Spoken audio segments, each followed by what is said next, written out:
se mettre tout en bas. Il voulait honorer l'Éternel, il voulait célébrer son Dieu, lui donner une place. Il avait tout préparé pour construire un temple et Dieu a dit, c'est ton fils Salomon qui va bâtir le temple. Mais David a préparé les plans, les matériaux et il s'est installé encore une fois en contrebas dans la cité de David. Cela m'a beaucoup impressionné, m'a montré combien ces hommes ne cherchaient pas leur gloire, mais combien ils cherchaient à rendre honneur et gloire au Dieu vivant. Salomon, le fils de David, construit le premier temple. Le roi contrôle le port de Jaffa sur la Méditerranée. Il importe par la mer les matières les plus précieuses existantes alors dans le monde. Pour les travaux, ces navires rapportent de l'or, de l'argent, de l'ivoire et des cèdres du Liban.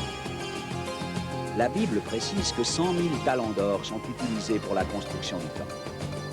Pour le sanctuaire, Salomon prépare les ustensiles en or, l'autel, la table et les 10 chandeliers.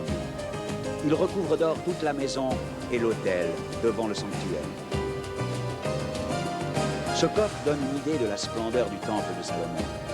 On l'a retrouvé en Égypte et il représente le sanctuaire miniature du roi Toutankhamon, une merveille d'or. Salomon place l'arche de l'alliance de l'Éternel dans le lieu très saint. Jérusalem connaîtra désormais un destin unique et éternel, avec un Dieu présent au milieu de son peuple. David ayant fait revenir l'arche, ça devait être un gros coffret dans lequel on transportait les tables de la loi que Moïse avait reçues de Dieu sur le Sinaï. David a donc fait ramener l'arche jusqu'à Jérusalem et Salomon la mettra dans le temple. Ce premier temple était magnifique. Dieu avait voulu qu'il soit la demeure dans laquelle il habiterait. Et c'est là qu'en effet, on faisait les sacrifices. C'était devenu la maison de Dieu. C'est là vraiment que le peuple d'Israël sentait la présence de la Shekhinah, la présence de l'Esprit de Dieu. C'est le lieu de Dieu. C'est en même temps un lieu qui va être détruit, qui sera reconstruit, parce qu'il faut fixer un endroit où Dieu est venu rencontrer les hommes. Et c'est vrai que dans le temple de Jérusalem, certains événements se sont passés. Et c'est vrai que le temple de Jérusalem, le temple de Salomon, est un moment de l'histoire, est un moment de la fixation des rapports entre Dieu et les hommes.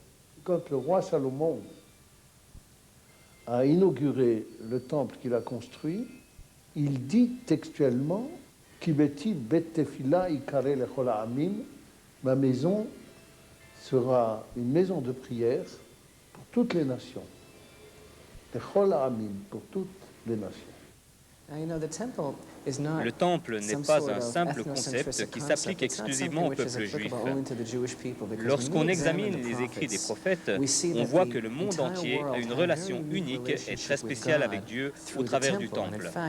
En fait, l'histoire du premier et du deuxième temple montre que ce temple fut toujours le point central des aspirations d'une frange très vaste de l'humanité. La Torah, la plus importante partie de la Bible des Juifs, montre clairement que le temple permet la réconciliation spirituelle entre Dieu et les hommes. Voilà pourquoi le temple est si important. Car Dieu montre une place sur la terre où il manifeste sa sainte présence et où il se fait connaître à l'humanité. Le temple, c'est à la fois tout près, c'est visible, on voit que c'est là, et pourtant on ne peut pas y approcher. Il y a tout un certain nombre d'interdits, des enceintes, qui montrent que Dieu est présent au milieu de son peuple, et en même temps, il est l'intouchable, il est l'autre, présent et en même temps irrécupérable. Et la construction du temple, c'est justement cette image qui nous est donnée.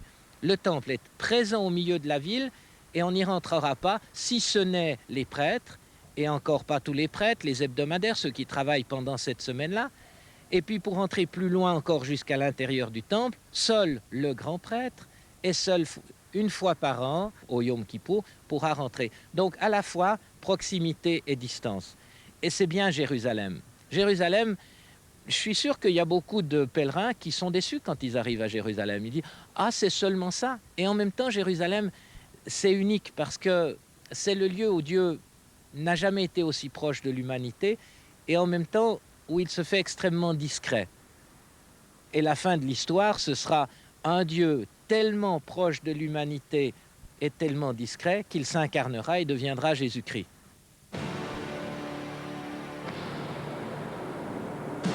La période de paix est révolue. Après la mort de Salomon, le royaume se divise.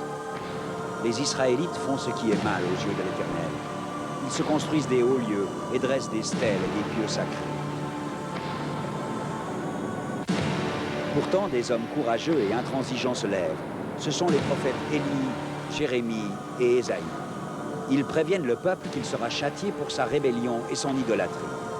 De nouveaux conquérants viennent accomplir les terribles prophéties. La destruction du royaume d'Israël entraîne l'exil en Assyrie des 10 tribus. Des milliers de Juifs sont coupés pour toujours du reste de la nation. En 586 avant Jésus-Christ, Nebuchadnezzar, roi de Babylone, envahit Jérusalem, incendie le temple de Salomon et déporte ses habitants en masse. La maison du Seigneur est réduite en cendres.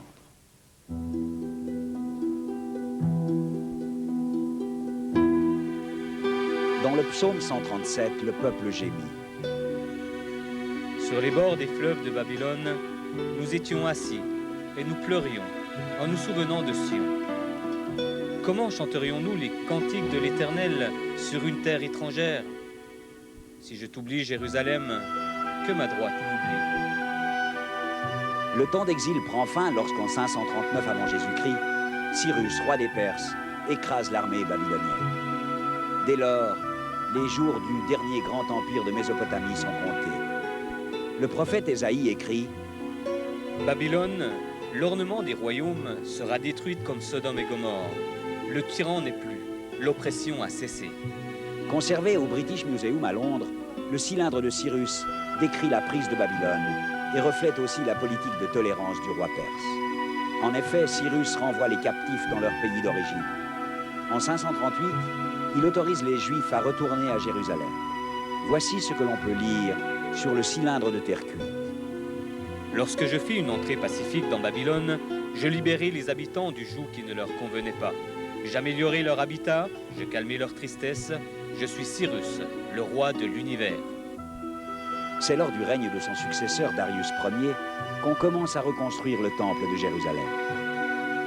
Ce second temple, dit de Zorobabel, d'après le nom du prince qui gouverne alors le pays, est terminé en 4 ans. Le premier temple a été détruit en 586 avant notre ère. Les Juifs sont restés 70 ans exilés en Babylonie et ensuite ils sont revenus en Israël sous la conduite d'Esdras.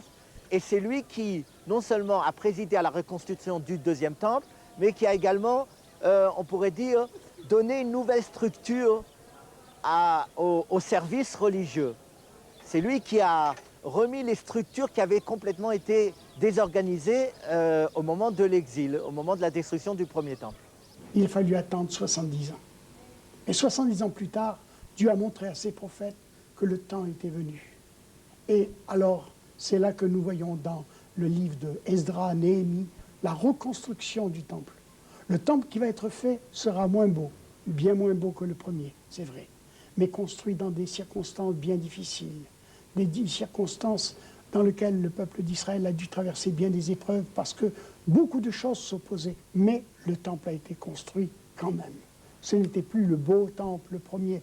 C'était un temple fait difficilement, avec des moyens de fortune, si on peut dire, mais c'était quand même le temple de l'Éternel.